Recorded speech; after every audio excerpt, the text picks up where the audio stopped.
Demorou 2 anos para se encontrar as caixas pretas desse avião. Caramba! Vai fazer 15 anos já o acidente da Air France.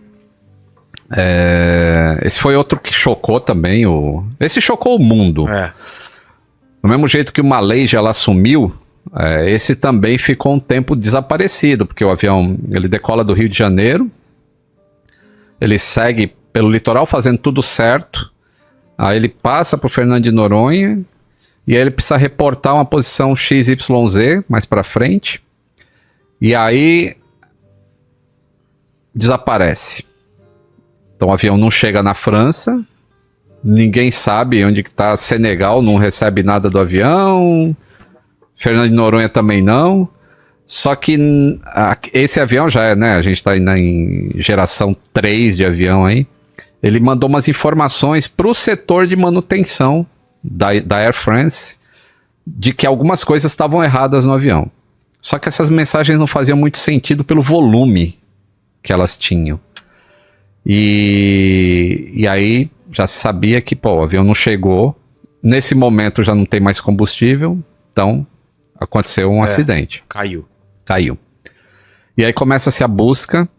Foi uma busca gigantesca. O Brasil auxiliou bastante nessa busca, porque foram águas internacionais. Mas Fizeram uma área de busca baseado... Quando o avião manda a informação para manutenção, ele manda junto a localização dele, que é latitude e longitude. Então eles começaram fazendo naquela área, e aí, mas a maré vai levando destroços, né? Mas começaram a achar pedaços desse avião, e aí se constatou, ele caiu aqui no Oceano Atlântico. A questão é, por quê? É isso que eu ia perguntar. Por que esse avião caiu? Então, a gente só consegue descobrir várias coisas quando a gente tem as caixas pretas. E as caixas pretas, esse ELT que eu te dei aí de presente, a caixa preta tem um mini LT, que ele fica durante 90 dias. Agora eu não lembro se na época era 90 já, ou se era só 30. Mas ele fica 30 dias mandando pings para o satélite, que é isso aqui. Aqui. E aí o satélite, teoricamente, pega essas informações. Acontece que esse avião ele bateu ali onde ele caiu, as águas são muito profundas. 3.500 metros. Ó a cauda dele aí. Um destroço. Agora fiquei... Qual que é o singular? Eu também fiquei na dúvida. Eu sempre ouvi destroços, nunca é um destroço. Um destroço, né? Vamos colocar destroço porque tem outro por lá que vocês não estão vendo, são vários. Isso aí tá flutuando, porque essa peça específica... Ela é de material compósito, que é uma espécie de plástico. Então a densidade dela em relação à água fica boiando mesmo, não afunda. Só que era necessário encontrar as caixas pretas. As mensagens que o avião disse que tinha de problemas, você conseguia tentar imaginar o que aconteceu, mas não o porquê que aconteceu. Então era muito importante achar as caixas pretas. Mas antes de encontrar, saiu um relatório falando assim, o avião perdeu o controle e caiu no mar, mas a gente não sabe o que levou lá porque não achou caixa preta. Demorou 2 anos para se encontrar as caixas pretas desse avião. Caramba! No fundo do mar? No fundo do mar. Você é matemático, não é? Não sou. Estou longe disso, inclusive. Faz desenho, né? Imagina, cara, e achar caixa preta pra profundidade, como os caras fazem? Então, aí eles tinham a localização onde o avião bateu. Ela não emite nada, a caixa preta. Ela emite durante 90 dias, mas estava tão fundo que o sinal chegava tão fraco no satélite que não dava para identificar. Esse é um dos problemas que estão mudando. Eles querem mudar o sistema de caixa preta para que seja mais fácil localizar. Que aí não aconteceria o que aconteceu com o Malaysia também.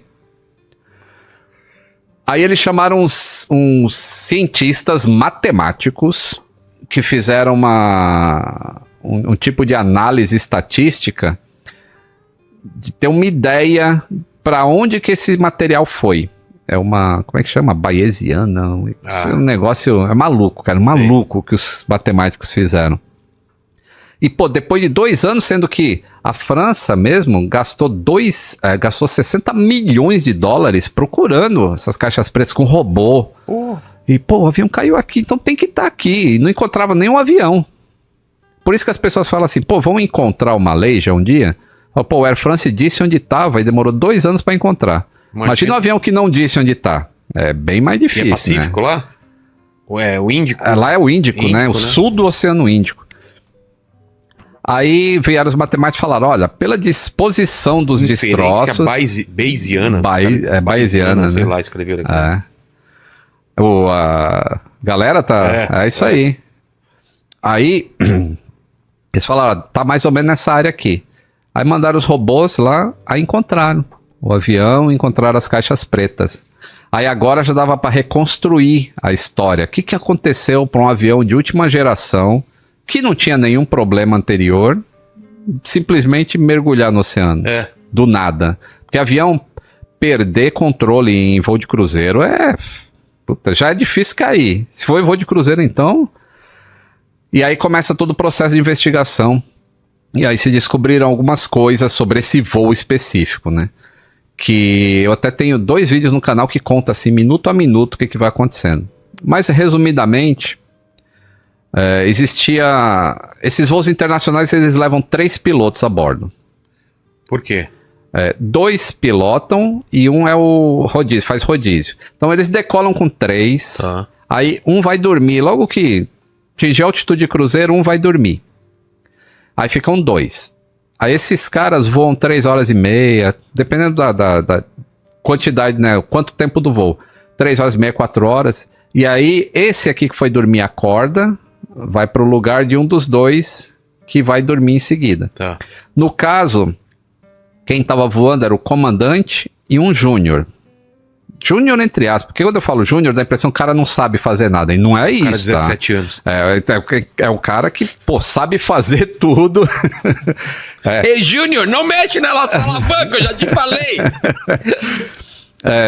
Vai, tem que tomar cuidado, não vai fazer corte depois, hein, Lenny? Fala que eu tô falando de júnior aí, ó.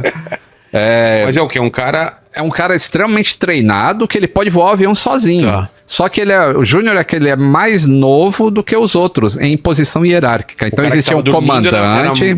Tava mais avançado que ele, não? Isso, era um comandante que tem um montão de hora de voo. Aí tinha o primeiro oficial com um montão de hora de voo. E tinha esse cara que era teoricamente segundo oficial, digamos assim. Aí o primeiro oficial levanta e vem para a cabine para fazer a troca de turno. E aí começam os problemas, assim, de não seguir procedimentos. Porque existe um procedimento muito bem detalhado, assim, como é que você passa serviço de um para o outro. Sei. E os caras meio que ignoraram algumas coisas lá. E o comandante em si, já quando eles estão aproximando da zona de convergência intertropical, que é onde tem tempestades, ali perto do Equador, onde as caravelas de Cabral passavam já ou afundava ou ficava sem vento e os caras morriam de fome do mesmo jeito. Então era difícil cruzar o oceano naquela época de caravela. O copiloto, ele tá meio preocupado, que ele fica falando, nossa, a temperatura tá muito alta e a turbulência começa a aumentar e ele gostaria de subir, só que o avião tá muito pesado ainda, ele decolou do Rio tem só 3 horas, então tem combustível pra cacete, o avião não pode subir com tanto peso assim, porque o centro de gravidade não tá no local ideal ainda. Então ele tá meio preocupado com isso, e o comandante tá lendo, nem se liga com a preocupação do cara lá, tá lendo uma revista. E aí quando chega o cara para trocar, faltava menos de 15 minutos para eles entrarem no bojo mesmo de onde estava a tempestade. E aí ele vai despreocupado, vai dormir, e aí o outro primeiro oficial assume lá do lado esquerdo, mas não tem assim, ó, a gente já fez isso, a gente já fez aquilo, não tem uma passagem de serviço. E o cara tá preocupado. E aí eles olham no radar e o primeiro oficial muda alguma coisa no radar da posição que estava para uma outra posição para identificar por onde eles vão fazer o desvio dessa tempestade que está muito forte. E naquela noite, aquela tempestade, ela estava atingindo 65 mil pés, a cabeça da nuvem. Sim. Pô, o avião voa 35. Tava o dobro de altura do que o avião consegue voar. Então nem adiantava tentar ir por cima. Então você tinha que fazer o desvio, ou pela direita ou pela esquerda, o que fosse o que o radar te mostrasse melhor. E eles optam por fazer o desvio por um lado específico, que não era o melhor lado. Parem aí. Tá. Paramos aqui, damos um freeze aqui. Tubo de pitot no avião é um negócio que mede a velocidade do avião em relação ao ar. Porque não adianta você saber qual é a tua velocidade em relação à terra.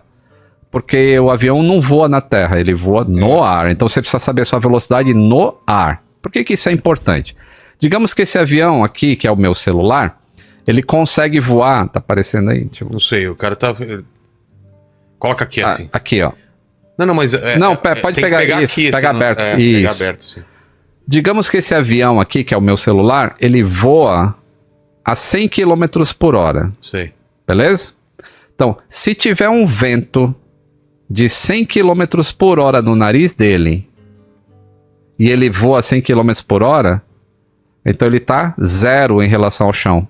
Concorda? Ele tá voando, só que 100 de vento com 100 no nariz, 0. É 100 menos 100. Então ele tá com 0 em relação ao chão.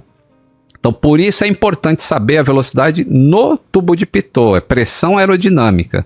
Porque em relação ao chão, você está voando seguro, mas você pode estar a 20. Se é um vento de 90, aí ele voa com 100. Então, ele pode estar a 10 por hora em relação ao chão, mas ele está 100 por hora em relação ao vento. Sim. E isso é o que importa. Então, os tubos de Pitot, neste avião específico, neste modelo de avião, naquela época, tinha sido descoberto um problema pela fábrica. O aquecimento dele não era suficiente em determinadas condições meteorológicas. Ele esquentava, funcionava, só que se uma determinada temperatura fosse atingida, ele não conseguia derreter o gelo. O gelo, na hora que batia nele, virava imediatamente cristal de gelo. Se atingissem determinadas temperaturas, que é chamado de supercooled water. É tipo, a água está em formato líquido ainda dentro da nuvem, mas ela está tão gelada que qualquer coisa que encoste nela, ela imediatamente vira gelo. Entendi. Já viu uns vídeos na internet assim que a garrafa... Ou quando você vai pegar aquela cerveja geladinha, ela tá líquida. Você põe a mão... Congela. Congela na hora. Então, essa temperatura, se fosse atingida, virava cristal de gelo na hora. E isso dava indicações erradas para o computador do avião da velocidade do avião. Então, vamos voltar para nossa cabine agora. Os caras desviam e eles entram numa zona daquela tempestade que estava com temperatura baixíssima. E dá para ouvir na caixa de gravação de vozes o gelo começando a se formar no para-brisa, o barulho e alta turbulência. O cristal de gelo se forma nos 3 tubos de Pitot ao mesmo tempo. Ele tem 3, que é tripla redundância, e são totalmente independentes. Sim. Na hora que acontece isso, o computador, que é quem voa o avião, ele perde a informação válida de qual a velocidade que eu estou voando. E aí o computador fala, ô ser humano, controla aí, porque agora eu não sei mais de nada. Vem um sinal então para os caras. Vem, acende um monte de alerta. Esse avião tem determinadas leis de voo. Então tem a lei normal, a lei alternada e a lei direta. Que são ordens de, tipo, na lei normal, se o piloto quiser fazer coisa errada, o avião não deixa. Tá. Na lei alternada, se ele quiser fazer coisa errada, o avião não deixa, só umas coisinhas que ele deixa fazer.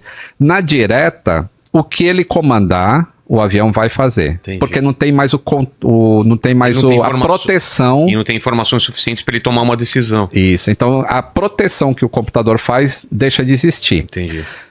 Só que os pilotos nunca voam sem proteção. Tá sempre funcionando aquilo. Então, na hora que começou a... Não tem outra forma de saber a velocidade do vento também.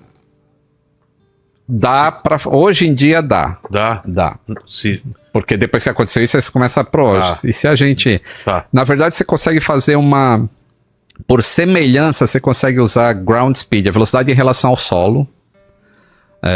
Mas precisa de alguns outros fatores. Você tem uma ideia de como o avião está voando, mas não é certeiro. Mas já existia procedimento, assim, se você perde toda a sua informação de velocidade... Dos tubos? De velocidade do avião. Assim, o avião não sabe que velocidade, você não consegue mais confiar em nada. Então existe um negócio que chama pitch and power. Ou seja, você coloca o nariz do avião em determinado ângulo e mantém a potência que você estava fazendo nos motores sem mexer. Tá. E aí o avião vai permanecer voando naquela velocidade. Então o computador cai fora, e aí neste momento que tá tudo, um monte de mensagem lá, porque, pô, pensa, um computador que tá controlando um avião daquele, vem um monte de informação errada, de problema, os pilotos não têm nem tempo de ver o que tá acontecendo. E aí o piloto mais jovem, ele começa a subir o avião, como que tentando fazer o negócio assim, pô, eu preciso sair dessa... Mas por que o outro cara, por que ele e não o outro mais experiente? Essa é uma dúvida que fica Ninguém pra entende, sempre, assim. tá. Porque, e ele fala, my controls, assim, por que e aí entra assim, né, se o comandante tivesse feito o briefing, ó, se acontecer alguma coisa, você é responsável por isso, você é responsável por aquilo. Não teve isso. Então, na hora que aconteceu o problema, não existe uma coordenação, assim, eu faço isso, você faz Não pode ser que aquilo. o outro tava dormindo, por exemplo, do lado. Não, o pode comandante foi dormir ser. lá. Não, o que tá do lado. Porque são dois que estão... Ah, não tava. Os dois Não tava. estavam lá. Os dois estavam lá. Tá. É que tem a conversação dos dois ainda, tem. mas é uma conversa meio descoordenada, porque eles não sabiam o que estava fazendo. O que estava pilotando não dava informação correta para o outro. Entendi. E o outro não conseguia ver o que aquele estava fazendo, porque é tudo escuro lá no... Então, esse da direita começou a puxar o manche e o avião começou a subir. Mas lembra que eu falei que ele estava muito pesado? E não dava para subir? Então ele vai subindo, e aí chega numa altitude em que ele perde tanta velocidade que ele começa a descer dessa maneira aqui, ó. Deixa eu... Como assim? Assim. Ah, tá. Ele desce assim, ó. Ele não embica. Ele vai... Ele vai descendo com o nariz para cima. Cara... E aí... Vai perdendo altitude... Vai perdendo, isso é perda de sustentação. Sei. E aí começa a tocar um alarme. Stall, stall, stall, ou seja, tá perdendo sustentação. Só que os pilotos nunca ouviram esse alerta, porque esse avião foi feito para nunca entrar em condição de perder sustentação.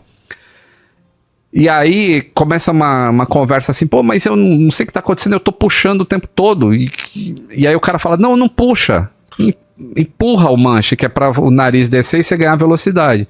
E ele faz isso num primeiro momento. Quando ele tá caindo assim... Sei.